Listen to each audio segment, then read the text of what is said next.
আমি সলিড কোরআন হাদিস দিয়ে আজকে মলম দিয়ে যাচ্ছি, ঘা ভালো হয়ে যাবে, কিন্তু মেয়েরা শুনছে না, ওরা মুড়ি ভাজতেই আছে। জি, আপনারা শুনেন, মানে আমি তো আবার নারী বিশেষজ্ঞ, আমি বুঝি যে ওরা শুনবে না, ওরা জ্বর করছে। আচ্ছা, ওরা ওদের কাজ করুক, আপনারা আমার সঙ্গে কথা বলেন। আল্লাহ কোনোদিন ওয়াদা খিলাফ করেন না। এবার আমি বলছি, সূরা নূরে চলে যাবেন, 55 নম্বর আয়াতটা খুলবেন। আল্লাহ কি বলছেন? ওয়ামিলুস সলিহাতি লা ইস্তাখলিফান্নাহুম ফিল আরদি কামা ইস্তাখলাফাল্লাযীনা মিন কাবলিকুম। আল্লাহ তাবারাক ওয়া তাআলা বলছেন, আমি ওয়াদা করছি রে সারা বিশ্বের মুসলমান, আমার ওয়াদাটা শুনেলে তোরা ঈমান আন। ঈমান আনার পর আমার ভালো আমলের ভিতরে তোরা ঢুকে যা। যখন তোরা আমাকে রাজি করে নিবি আর আমি যখন রাজি হয়ে যাব, সারা বিশ্বটাকে তোদের হাতে তুলে দিব, তোরা শাসন করবি, তোদের অধীনস্থে বাকি জাতিগুলো শাসিত হবে। কেমন করে শাসন করবি আর কেমন করে শাসিত হবে একবার ভেবে দেখ। ইতিহাসের দিকে পেছন দিকে হাঁটতে তখন রোম, পারস্য আর আপনার কুয়েত যেগুলো বিভাজন হয়ে গেছে, ইরাক ইরান একসঙ্গে ছিল, 1.5 লক্ষ সৈন্য। কোনো একজন ব্যক্তি বলল, ও বাদশাহ হিরাকেলস, তুমি বহু জায়গা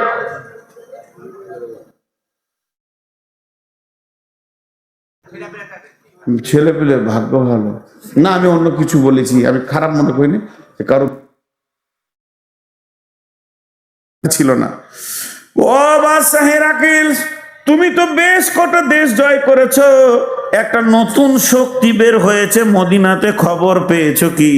ওই শক্তির নেতার নাম হলো নবী মুহাম্মদ সাল্লাল্লাহু আলাইহি সাল্লাম। কোনো ঝগড়া নাই, ঝামেলা নাই, ওর মাথায় চলে গেছে মোহাম্মদ নামে কে এসেছে রে মদিনাতে, খোঁজ নিয়ে দেখছে স্বীকার করে। তখন বাদশাহ হিরাক্লিয়াস বলছে, এবার মদিনাটাকে জয় করো। সুরসুরি উঠে গেল। জি ভাই, এতদিন তুমি যা করেছো, এবার 11 লাখ তারে হাত দিতে যেছো বাপ। মোহাম্মদকে চিনো কি? সে কে? এবার যে আমাদেরকে বিজয়ী করবে, আমাদের ওপরে তারা বিজয়ী হবে, আমাদেরকে পরাজিত করবে। রোম সোমবার রেডি হয়ে গেছে। আল্লাহ কোরআনে সূরা রোম দিয়ে দিয়েছেন। বিশ্ব নবী সৈন্যদেরকে বললেন, ও আল্লাহর গোলামের দল, ও আল্লাহর গোলামের দল, আলী রে, ওসমান রে আবু বকর, কে আছো? উমার, এ খালিদ বিন ওলীদ, এবার তোমরা রেডি হও। কতজন সৈন্য বিশ্ব নবী নিলেন সঙ্গে মোতার প্রান্তে যাওয়ার জন্যে? 30,000 সৈন্য। 30,000 সৈন্য। কতগুলো বললাম? বেঈমানরা কত আছে? 1.5 লাখ। 30,000 সৈন্য নিয়ে মদিনা থেকে সফর শুরু করে দিলেন। আর মদিনা থেকে যখন সফর, জি বলেন, কে বলতে পারবে? রাস্তাটা কয় কিলোমিটার ছিল? তখন তো কিলোমিটার ছিল না, এখন কিলোমিটার এসে গেছে। 1900 কিলোমিটার পার করে তাদেরকে যেতে হবে। এই রকম পাহাড়ি রাস্তা, 1900 কিলোমিটারের রাস্তা তারা রেডি হয়ে গেল। এবার মুনাফিকরা ভিতরে ঢুকে গেল। মুনাফিকরা বলছে, যাস না, প্রচন্ড গরম, এত গরমে গিয়ে তোরা কি মরবি, এই মোহাম্মদের পেছনে যাস না। বিভিন্ন রকম বুঝাতে লাগলো। ভাইয়া, সূরা তওবার মধ্যে আল্লাহ আয়াত দিয়ে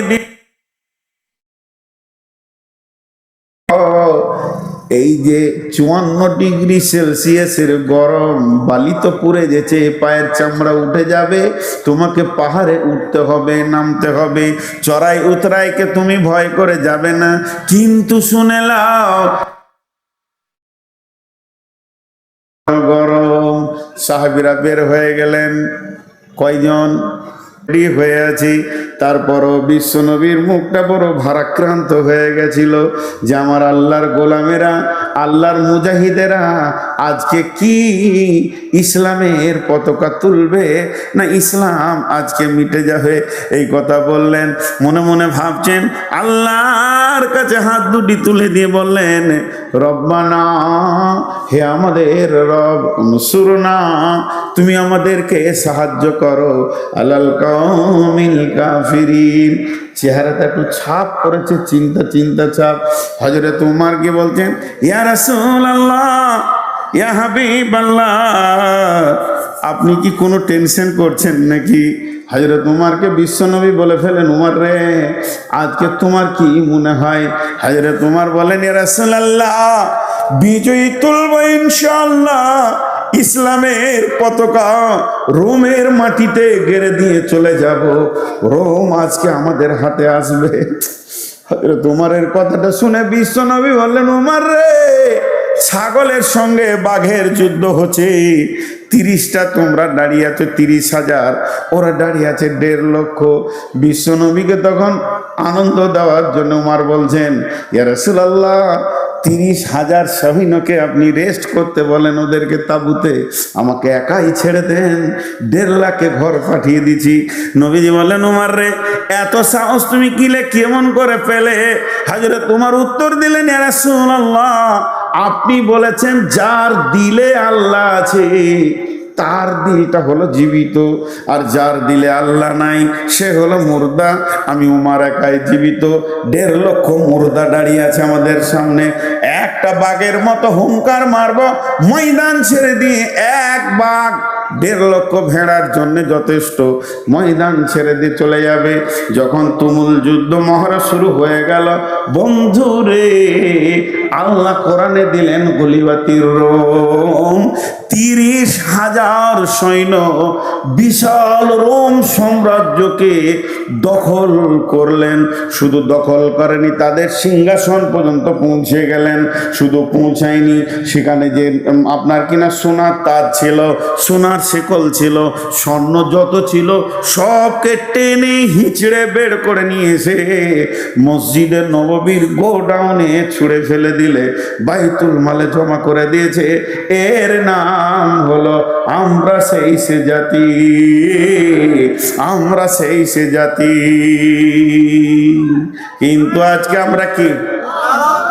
আজকে আমরা, জি ভাই শুনেন, আজকে আমাদের অবস্থাটা কোন জায়গায় পৌঁছে গেছে?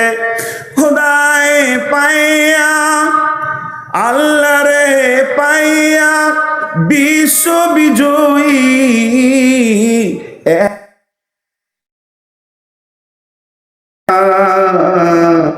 আল্লাহকে হারিয়ে ভীত পরাজিত আজ দুনিয়ায় তারা। আল্লাহর সঙ্গে যুক্ত সদাই ছিল যাহাদের মন, দুঃখে রোগে শোকে অটল ছিল যাহারা সর্বক্ষণ। এসে শয়তান ভোগ বিলাসের, ভাষাটা শোনেন কবি নজরুলের, এসে শয়তান ভোগ বিলাসের কারিয়া নিয়েছে ইমান তাদের, আল্লাহকে হারায় মুসলিম আজ হয়েছে সর্বহারা। আজকে আমরা শেষ হয়ে গেছি। তাদের সঙ্গে কে ছিল না? আল্লাহ। আমাদের সঙ্গে আল্লাহ নাই, আমাদের সঙ্গে আল্লাহ নাই, আমাদের সঙ্গে আল্লাহ নাই, শেষ হয়ে গেছে। আল্লাহর সাথে সম্পর্ক অনেক আগে কেটেছে। মজলিসে বসে আছেন, একটু বেঈমানি কথা বলবেন না আপনারাও, আমিও বলবো না। আজকে আমার আল্লাহ আমাকে তৌফিক দিয়েছেন, এশার নামাজ 2 রাকাত রাস্তায় সফরের পড়েছি। আমি এশার নামাজ 2 রাকাত পড়েছি, তাই হাত তুললাম। আপনারা এশার নামাজ পড়ে কে কে বসেছেন হাত তুলেন। আর বাকি কটা মার কি সাথে পড়ছে গো?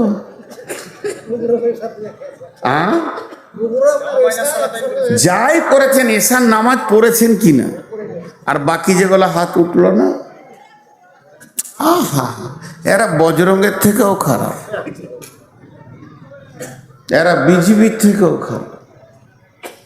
ভাই আমার, ভাবিয়েন না লোককে দোষ দিতে সময় লাগে, কিন্তু আমি কে নিজেকে খুঁজে পাইনি। চলেন সেই বেশি সৈন্য যায়নি, শুধুমাত্র হযরত উমর একা গেছিলেন। জেরুজালেম বেঈমানদের হাতে ছিল, পাদ্রীদের হাতে ছিল, খ্রিস্টানের হাতে ছিল। জেরুজালেম শাসন হতো খ্রিস্টানদের মতবাদে, কিন্তু হযরত উমর যখন তৌহিদের দাওয়াত নিয়ে পৌঁছিয়ে দিলেন, তৌহিদের দাওয়াত নিয়ে তোমরা জেরুজালেম পৌঁছিয়ে যাও, তখন তারা জেরুজালেমের যারা সৈন্য ছিল, মুসলিম সৈন্যদেরকে তারা কেল্লায় আবদ্ধ করে দিল এবং বলল যে তোমার যতদিন না আসবে তোমাদের ছাড়া হবে না। পত্র দ্বারা হযরত উমরকে চিঠি লেখা হলো, উমর তুমি একবার জেরুজালেমের মাটিতে পা দাও, তুমি জেরুজালেমে আসলে তোমার সঙ্গে বসে আমি একটা আলোচনা করে নিব, কারণ তুমি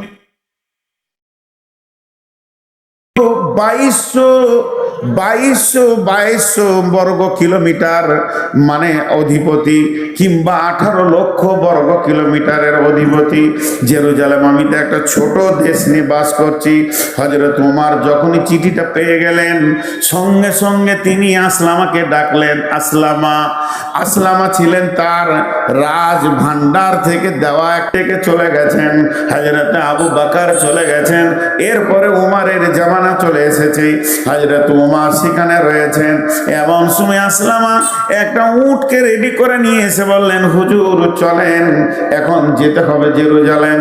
হযরতে আসলামা যখন উটটা আনলেন, উটের উপরে চেপে নিলেন কে? হযরত উমর। হেরি পশ্চাতে চাহি তুমি চলিয়াছ রৌদ্রদগ্ধ দুর্মরু পথ বহি, জেরুজালেমের কেল্লা যেতাই আছে অবরোধ করি, বীর মুসলিম সিনা দল তব বহুদিন মাস ধরি, দুর্গের দ্বার খুলিবে তারা বলেছে শত্রু শেষে, উমর যদি গো সন্ধি পত্রে স্বাক্ষর দেয় এসে। হায় রে আদেক ধারার মালিক আমিরুল মুমিনিন শুনেছে খবর, একা একই উঠে চলেছে বিরামহীন, সাহারা পাড়াইয়ে ঝুলিতে দুখানা শুকনো খুব জরুরি, একটি মশকে এতটুকু পানি খোরমা 2-3 মুঠি, প্রহরীবিহীন সম্রাট চলে একা উঠে চোরি, চলেছে মাত্র একটি গোলাম উটের রশি ধরি, মরুর ঊর্ধ্ব আকাশে সূর্য আগুন বৃষ্টি করে, সেই সে আগুন তাতে কই সম্পূর্ণ বড় হইয়াছ চলিয়া, এইবার আমি যাই, উটের রশি ধরিয়া অগ্রে উঠে বসো উঠে, তপ্ত বালুতে চলে যে চরণে রক্ত উঠেছে ফুটে, গোলাম 2 হাত ধরে চুমি কাঁদিয়া কহিল উমর এখন এই আদেশ করেন, আরামে সুখের মানুষ হইয়া মানুষের নিতে সেবা, ইসলাম বলে সকলে সমান কে বড় ক্ষুদ্র কে বা, উমর চরিল রশি মানুষের স্বর্গে তুলিয়া ধরিয়া ধুলাই নামিল শশী, ধরে আছে গোলাম উটের উপরে চেপে আছে। এখন জেরুজালেমের কোম্পানি মেজর জেনে নিয়েছে, চলো চলো চলো বর্ডারে যায়, বিশ্ব একটা বিরাট বড় দেশের মালিক আমাদের দেশে আসছে, তাকে সুস্বাগতম দিব, স্যালুট জানাবো। কোম্পানি মেজর সৈন্য নিয়ে গিয়ে বর্ডারে অপেক্ষা করছে, দেখছে বহু দূরে একটা উট, তার সামনে কোনো আর প্রহরী নাই, কোনো সিকিউরিটি নাই, কোনো গার্ড নাই, কোনো বন্দুকওয়ালা কিছুই নাই, তিনি একাই আসছেন। 18 লক্ষ 22 লক্ষ বর্গ মাইলের যিনি শাসনকর্তা, শুধুমাত্র একটা উট, আর উটের লাগাম ধরে একজন হাঁটছে। আস্তে আস্তে যখন কাছে পৌঁছালো, জর্ডান নদী পার হবে, বর্ডার পার হবে, কোম্পানি একটা জোরে স্যালুট মারলো। মেজর স্যালুট মারার পর বলছেন, আদব নেবেন জাহাপনা, আমাদের দেশে আসার জন্য আমরা অনেক আনন্দিত হয়েছি, আপনাকে সুস্বাগতম দিচ্ছি আমাদের দেশে। এমন সময় অঝোর নয়নে কাঁদতে শুরু করেছে আসলামা, উটের পিঠে কাঁদছে আর বলছে, আমাকে কেউ স্যালুট দিয়েন না, আমি তো উমার নয়, আপনাদের চিনতে ভুল হয়ে গেছে, আমি হলাম উমারের খাদিম, উমারের গোলাম। যিনি উমার তিনি উটের লাগাম ধরে হাঁটছি, ওনার হুকুম তাই আমি উটের ওপরে বসে আছি, ওনার হুকুম না হলে আমি নেমে যেতাম। অতএব যিনি লাগাম ধরে হাঁটছেন ইনি হলেন 18 লক্ষ বর্গ মাইলের বাদশা। কোম্পানি মেজর অবাক, হায় আল্লাহ, আমরা এতদিন রাজা দেখেছি, বাদশা দেখেছি, মন্ত্রী দেখেছি, পূর্ণাঙ্গ মানুষ এখনো দেখিনি। হযরত ওমরকে বলছে, তুমি কত দামি মানুষ, এত দামি মানুষ কোনোদিন দেখিনি। তারপরে গেল গির্জা ঘরে, বিশাল গির্জা, খ্রিস্টানদের গির্জা ঘরে তাকে স্বাগতম জানানো হলো। ওমর গির্জা ঘরে উঠলেন, পোপের সঙ্গে কথা বলছেন। গির্জার যে মেন পোপ সেই হচ্ছে দেশের শাসক। কথা বলতে ছোট হয়ে আদবের সঙ্গে বলছেন, হযরত ভাই আমার, একটু আমাকে ছেড়ে দেন, আমি 2 রাকাত নামাজ পড়ে আসি। গির্জার পোপ তখন অবাক, এত বড় মানুষ, এত বড় দাপটওয়ালা মানুষ আমার কাছে ছুটি চাইছে, কেমন কথা। তার দিলটা গলে গেল। তখন তিনি বললেন, আমাদের এই আঙ্গিনায় আল্লাহর দরবারে একবার আপনি এখানে নামাজটা পড়ে নেন। তখন হযরত উমর সৈন্য বড়, দেশ বড়, ক্ষমতা বেশি, আমি যদি গির্জাতে 2 রাকাত নামাজ কোনো কোণে পড়ে নি, আমার সৈন্যরা ভেবে নেবে হযরত উমর ইশারা করছে গির্জাটাকে ভেঙে দিয়ে মসজিদ করে নাও। এটা তো আমার আল্লাহ হুকুম দেয়নি, এটা আমার নবীর বিধান নয়। কর মসজিদ, গির্জারে ভেঙে মসজিদে মুসলমান, এ কোনো দিন হতে পারবে না। আমাকে ফাঁকা জায়গায়, একটু ফাঁকা খোলা মাঠে 2 রাকাত নামাজ পড়ার সুযোগ দেন। যখনই এই কথা বলা, তখন সারা জেরুজালেমের যিনি শাসনকর্তা পোপ এইভাবে উমরের হাতটা ধরে বললেন, আশহাদু আল্লা ইলাহা ইল্লাল্লাহু ওয়া আশহাদু আন্না মুহাম্মাদান আবদুহু ওয়া রাসূলুহু। রাগ করিয়েন না, পশ্চিমবঙ্গে আমার যথেষ্ট বদনাম আছে।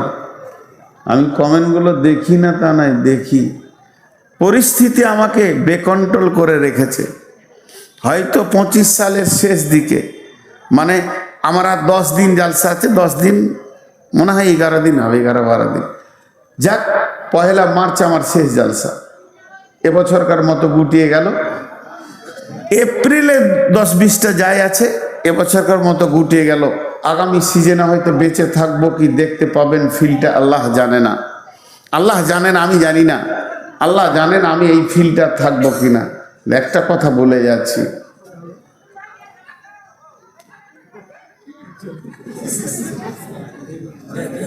পানি খাই হ্যাঁ,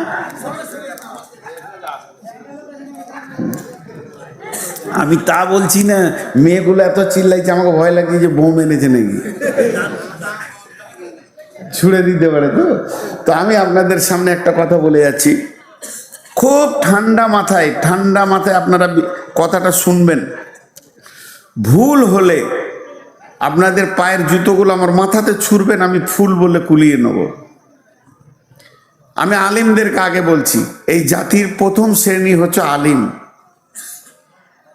এখন মসজিদে ইমাম ভাতা চলছে কি চলছে না? জায়েজ না জায়েজ বলবো না, আমার ক্ষমতা নাই, ফতোয়া দিতে পারবো না, চলছে। তো একটা এলাকা লিডার বা নেতা করা হয়েছে, কথা বলেন, হয়েছে কি হয়নি? এখন কোনো ইমাম যদি মসজিদ চেঞ্জ করছে তো ওর নামটাও চেঞ্জ করতে হচ্ছে, এই সমস্যায় রয়েছে। তো তার কাছে যেতে হবে, তার সাথে আবার ব্লকের, তারপরে আপনার এমএলএর সব একটা নেটওয়ার্ক করা আছে, সরকারিভাবে দেওয়া আছে। আচ্ছা, ও ঘোষ খেছে কি খেছে না? ওকে যদি পঞ্চায়েতে প্রদান করা হয় একটা মসজিদের ইমামকে, আর তার পেছনে যে মুসল্লি কটা নামাজ পড়ছে তারা যে কোন সুখে পড়ছে আল্লাহ জানে। বলেন, মুসলমানদের প্রথম শ্রেণীটার অবস্থা বললাম। ঘোষ খেছে মসজিদ, খ্রিস্টান, বৌদ্ধ, শিখ সব আছে, সবাইকে গদি থেকে নামিয়ে দিয়ে মৌলবি কটা খাবে, এরাও তো খায়নি। তাহলে কোন সুখে আমাদের কিন্তু থাকতে দিবে? হ্যাঁ, পানি খাই, পানি খাই। আমি পানি খাচ্ছি না, জিভ ভিজাচ্ছি। আপনাদের আমার কথাটা বিরক্ত লাগলো, খারাপ লাগলো? এবার চলেন, সমস্ত জাতির নেতাদের কথা বাদ দেন। ওদের দলিল নাই, আল্লাহ নাই, রসুল নাই, কোরআন নাই, হাদিস নাই। দলিল নাই, আল্লাহ নাই, রসুল নাই, কোরআন নাই, হাদিস নাই। যা পারবে খাগা, সুদ, বাটপাড়ি, জুয়ো, চাঁদা, মদ, বিড়ি, গাঁজা, যা খাবে খাগা। কিন্তু মুসলিম যে কটা নেতা ভারতবর্ষে আছে, এরা কি সরকারকে দেখাতে পেরেছে যে আমরা মুসলিম, 1 টাকা ডান দিকে বাঁ দিকে করবো না, সব সরকারি কাজ করব, আমরা হারাম খাই না, আমরা হালাল খোর, আমাদের কাছে মদ কিছু থাকবে না, জুয়ো, তাস। আচ্ছা, তাহলে এদেরকে আর রাখা ঠিক আছে? হাজি ভাই, সহজ করে একটা উদাহরণ দিই। আমার দেহ এখানে একটা ঘা হয়েছে, কটকট কটকট কটকট কটকট, যে ডাক্তার বলছে ওষুধ খা, 2 দিন ওষুধ দিলে কিন্তু কটকট কটকট, ওষুধ থামাইতে পারলে না, আবার 2টো ইঞ্জেকশন দিলে, ডাক্তার টিপে দেখলে না, ইঞ্জেকশন দিই, কটকট কটকট, ওষুধে হলো না, ইঞ্জেকশনে হলো না, ভিটামিনে হলো না। যখন কিছুতেই হবে না ডাক্তার, তখন ওটাকে কেটে সরিয়ে ফেলে দিই, ওটা তোর দেহ লয়। তোর দেহ হলে শান্তিতে থাকতো। আজকে মুসলিমদের চরিত্র বলেন, গোটা দেশটাকে কটকট কটকট শেষ করে দিয়েছে। এদেরকে অপারেশন করা মানে দেশকে শান্তি করা। আমি আপনাদের বিরুদ্ধে বলছি না, আসছে আমার 2য় স্টেপ আসছে, এটা প্রথমটা যাচ্ছে, একটু ধৈর্য ধরেন। এরপর আল্লাহ বলছেন, বিসমিল্লাহির রহমানির রহিম, কুল ইন কানা বাউকুম ওয়া আজকুম ওয়া আশিরাতুকুম ওয়া আমওয়ালুন ইকতারাফতুমুহা ওয়া তিজারাতুন তাখসাউনা কাসাদাহা ওয়া মাসাকিনু তারদাউনাহা আহাব্বা ইলাইকুম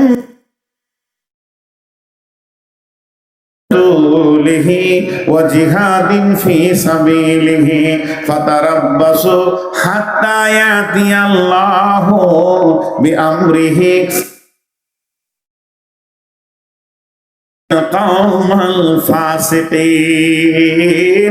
আল্লাহ এরকম ফাসিকদেরকে কোনদিন হেদায়েত দেন না।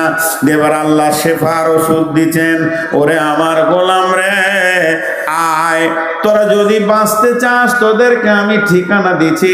বিসমিল্লাহির রহমানির রহিম, ফালিয়াবুদু রাব্ব হাযাল বাইত। ওই ঘরটা যে রয়েছে, এই যে সিমেন্ট দেয়া ঘাড়া 2টা পিলার, এই যে দরজা, ওই ঘরের মালিকের নাম বলেন। এই ঘরটা আব্দুল জব্বারের, এই ঘরটা জমিরুলের, এটা সফিরুলের, এটা শফিকের, এটা মফিকের, এতগুলো ঘরের মালিকের নাম আছে। মসজিদটার মালিককে, এই মালিকের নাম হচ্ছে আল্লাহ। আল্লাহ তাবারাক ওয়া তাআলা বলছে, তোরা বাঁচবি, তোদের পিঠের চামড়া কেউ নিতে পারবে না। একটা কাজ কর, ফালিয়াবুদু রাব্ব হাযাল বাইত, এই ঘরের মাবুদের পায়ের কাছে তোরা উবুর হয়ে পড়ে যা, আর ডুকরে ডুকরে কাঁদ, একবার আল্লাহকে রাজি করে লে, সেকেন্ড লাগবে না, বিশ্বটা তোদের হাতে দিবে। যেমন তোদের পূর্বপুরুষেরা রোমকে দখল করেছে, জেরুজালেম দখল করেছে, বাহরাইন দখল করেছে, সাহাবীরা যেদিকে হেঁটেছে জয় আর জয়কার, জয় আর জয়কার, কোথাও ফিরে আসেনি। কেন? তারা আল্লাহকে সঙ্গে নিয়েছে। বন্ধুরা আমার, আবু জাহেল, আবু সুফিয়ান আর উমাইয়া বেঈমানেরা কোনদিন বিশ্ব নবীর সঙ্গে লড়াই করে যখন পারছে না, না। তখন তারা গোয়েন্দা পাঠালো, যা তোরা সাহাবীদের ভিতরে থাকগা। মুনাফিকরা এসে সেখানে থাকতে শুরু করে। কি করে কেমন করে অস্ত্র চালায়। হযরত আলীকে যখন দেখা যায় জিহাদের ময়দানে, মনে হয় সিংহের মুখ দেখছি। উমারকে দেখলে মনে হবে পাগলা সিংহ দাঁড়িয়ে আছে, কলিজাটা চাবিয়ে খেয়ে নেবে। এই লোকগুলি এত ভয়ানক, জিহাদের ময়দানে একবার দাঁড়ালে এদের চোখের ভিতর দিয়ে অগ্নি শর্মা চলতো, আর মুনাফিকরা বেঈমানেরা থরথর করে কাঁপতো। তাহলে এরা এমন হলো কি করে? এই ট্রেনিংটা তো আমাদেরকেও নিতে হবে। গোপনে তারা সাহাবীদের সঙ্গে বেশ কিছুদিন থাকতে লাগলো। তারা করে কি, থাকতে থাকতে গভীর রাত্রিতে আলীর মতো বীরটা উঠেছে, উঠে উজু করে মসজিদে নববীতে কাঁদছে, চোখের পানিতে। মনে হচ্ছে না সিংহ শিয়ালের থেকেও দুর্বল মনে হচ্ছে। ঢুকরে ঢুকরে কাঁদছে আর বলছে, আল্লাহ আল্লাহ আল্লাহ, মওলা জিহাদের মালিক তুমি, জয় বিজয়ের মালিক তুমি, মাবুদ তুমি শক্তি দাও। ফজরের পর আবার সিংহ হয়ে গেছে, তার মানে সারা রাত আল্লাহর সঙ্গে কানেকশন, আর সারা দিন জিহাদের ময়দানে মাস্তান। এদেরকে কে হারাবে? আমাদের তো আল্লাহ নাই, আমাদের তো রসুল নাই, চেহারাতে রসুল নাই, ইবাদতে আল্লাহ নাই। বিয়ে করেছি 27 বছর, হজ করে এসে দেখছি 8টা ছেলের বাপ। হাজিকে জিজ্ঞেস করছি, হাজি সাহেব ছেলে পিলে কয়টা? বলে 4টা বেটি 4টা বেটা। মাশাআল্লাহ, টাকা পয়সা হয়েছে। বিয়ে কতদিন হয়েছে? 43 বছর বিয়ে করেছি বাবা, 8টা ছেলের বাপ আমি। আমার বিয়ে রানিং চলছে 43 বছর। মক্কার মাটিতে জিজ্ঞেস করছি, হাজি সাহেব ফরজ গোসল জানেন? বলে জানি না। গোটা ঘর না পাক করে রেখে দিয়েছে 43 বছর ধরে। এ হাজির ঘরে কোন ফেরেশতা ঢুকবে রে বন্ধু? এবার তার বেটারা জানে কিনা জানি না, ওই ঘরটার অবস্থা কি হয়ে আছে। সারা বছর ঘরকে না পাক করে রেখে দে। মুসলমান, তোমাকে মুসলমান হতে হবে। এর জন্য আল্লাহ কোরআনে বলেছেন, ইয়া আইয়ুহাল্লাযীনা আমানু আমিনু, ঈমানদার তুমি ঈমানদার হয়ে যাও। ইয়া আইয়ুহাল্লাযীনা আমানু কু আনফুসাকুম ওয়া আহলিকুম নারা, হে ঈমানদারেরা তুমি নিজে বাঁচো, তোমার আহালকে জাহান্নামের আগুন থেকে বাঁচাও। এত কথা আল্লাহ বলেছেন। যে আমার আল্লাহ সূরা সফের ভিতর কি বলছেন দেখেন, আমাদেরকে বাঁচার টিপস দিচ্ছেন। বিসমিল্লাহির রহমানির রহিম, ইয়া আইয়ুহাল্লাযীনা আমানু হাল আদুল্লুকুম আলা তিজারাতিন তুনজিকুম মিন আযাবিন আলীম তুমিনুনা বিল্লাহি ওয়া রাসূলিহি ওয়া তুজাহিদুনা ফি সাবিলিল্লাহি বিআমওয়ালিকুম ওয়া আনফুসিকুম যালিকুম খায়রুল লাকুম ইন কুনতুম তা'লামুন। একটা মজার কথা আপনাদেরকে শোনাই। প্রেয়ার স্কুলে হয় কি হয় না? স্কুলে মাদ্রাসাতে কেমন করে দাঁড়ায়? লাইন সোজা করে দাঁড়ায় কি না? এই কথাটা উত্তর দেবেন আপনারা। এর মধ্যে যুক্তি কথা আছে। এটা আমি পেয়েছি গোলাম মুর্তুজার কাছ থেকে। তখন আমি বায়ান শুনছি বসে বসে, শিশু অবস্থায় খুব দামি কথা বলেছিলেন, এখন আমার ব্রেনে সেটা আছে। প্রেয়ার লাইন হয় একটার পেছনে একটা, একটার পেছনে একটা, এটা একটা লাইন, এটা একটা লাইন, এটা একটা লাইন। আচ্ছা, একের পেছনে এক হলে কয়জন হলো? বলে না, মুখ খুলে না। তার পেছনে এক কয় হলো? তার পেছনে এক কয় হলো? 4। ওরা কয়জন হলো? 4 জন। একের পেছনে এক না একের পাশে এক? মসজিদে নামাজে কেমন দাঁড়ান? একের পাশে এক। তা একের পাশে এক হলে কত হয়? 11। তার পাশে এক হলে কত হয়? তার পাশে এক হলে কথা হয়। হ্যাঁ, মুসলিম যদি 4টা দাঁড়ায় ওদেরকে 1000টা আসতে হবে। এখনো এই ক্ষমতাটা মুসলমানদের আছে, কি বলেন? আল্লাহ এখনো কেড়ে নেয়নি। ভারতবর্ষে যে কটা মুসলমান আছে ওরা জানে একবার যদি হুঙ্কার ছাড়তে শুরু করে তো ওরা পেচ্ছাপ করে পালিয়ে যাবে। প্রশাসন শুধু ওদের সাথ দিচ্ছে, তাই তারপরও ভারতবর্ষের মুসলমান এখনো ধৈর্যের উপরে দাঁড়িয়ে আছে। যেদিন ধৈর্যের বাঁধ ভাঙবে, যেদিন এরা নামবে,